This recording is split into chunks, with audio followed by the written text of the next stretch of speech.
Hello everyone, my name is Yudhi Jaswal. I'm the group editor at Y Media, and today we are here at London, England. And I'm reporting a very special Y Media foreign policy report for you.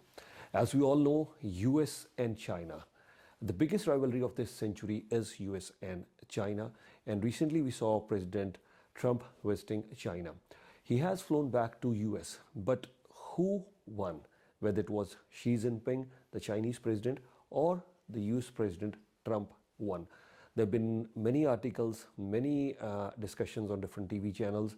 I will get into the details that whether US won or China won. But before we do that, let's look at the background. Let's take a step back.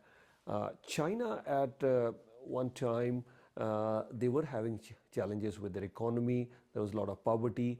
But I think the biggest story of this century is the rise of China. As a group editor, of course, we run at Y Media TV channels, radio stations 24/7, but I still consider myself as a print guy. So if you would ask me in this first quarter century, if you were to pick one headline, that headline would be the rise of China. And if I were to pick one rivalry, that will be between US and China. President Trump, he questioned how the trade policies of US under Biden administration was with respect to China. He came into power. He did put a lot of tariffs on many countries, including China. But eventually, President Trump had to back down because China not only they put on counter tariffs, but they also put on a lot of trade restrictions as well. Now, President Trump is facing lots of challenges. The Greenland issue has backfired. There are many in the European Union which are questioning how US will play a lead role in these challenging times. And then there are many in Asia also questioning whether US can really leave this fractured global world.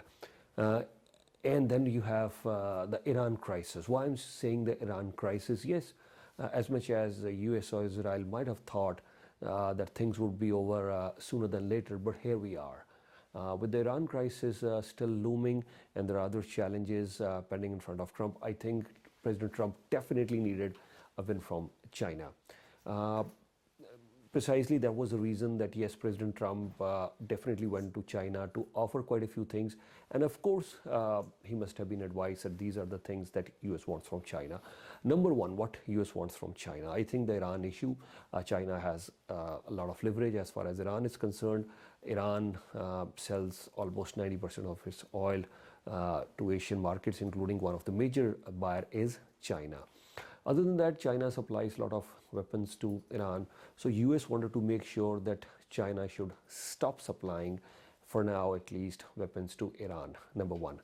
Second, US wanted China to use its leverage as far as Iran is concerned to bring Iran on the negotiation table.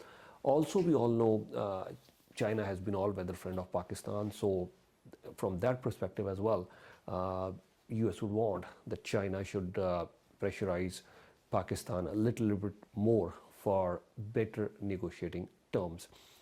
What does China want?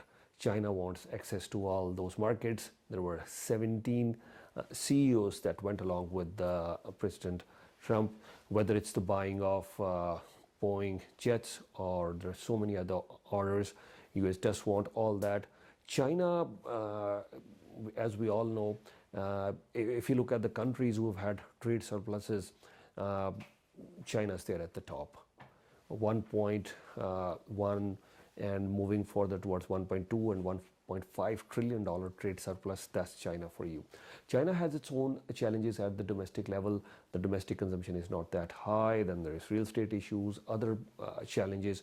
But two areas where China sees growth is, one is in the tech sector, especially the AI sector. That's where there's a lot of investment. The other area that China sees growth is in the export market. So China wants to make sure that yes, their export market performs very well. Other than that, I think Taiwan is another very important issue. That's a red line from China's perspective.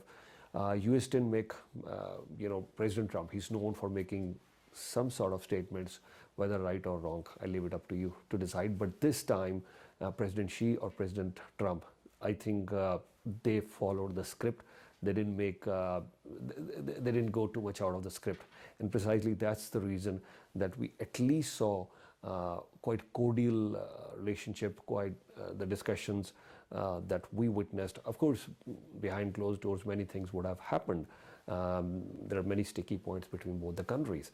But I think in front of the camera, things looked pretty steady. All I can say is that was a great success. It was fantastic, Steve. We made great deals. We did great trade deals. We had great relationships. And a lot of things have happened and you'll be hearing about them. But that was a tremendous success. I think it really was a historic moment. Thank you very much.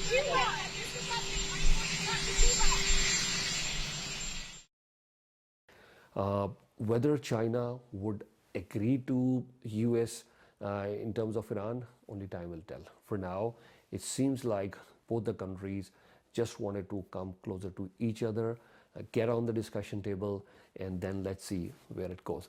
But who won? I would say yes. US also got some wins. China also got some wins. So I will say it's even Stevens for now. Stay tuned with Y Media. Yudhu Jaswal, Group Editor, reporting live from London, England. Thank you. The relationship between the American and Chinese people goes all the way back to America's founding. From the beginning, our citizens have shared a deep sense of mutual respect. This bond of commerce and respect that stretches back 250 years is the foundation for a future that benefits both of our nations. The American and Chinese people share much in common. We value hard work. We value courage and achievement. We love our families and we love our countries.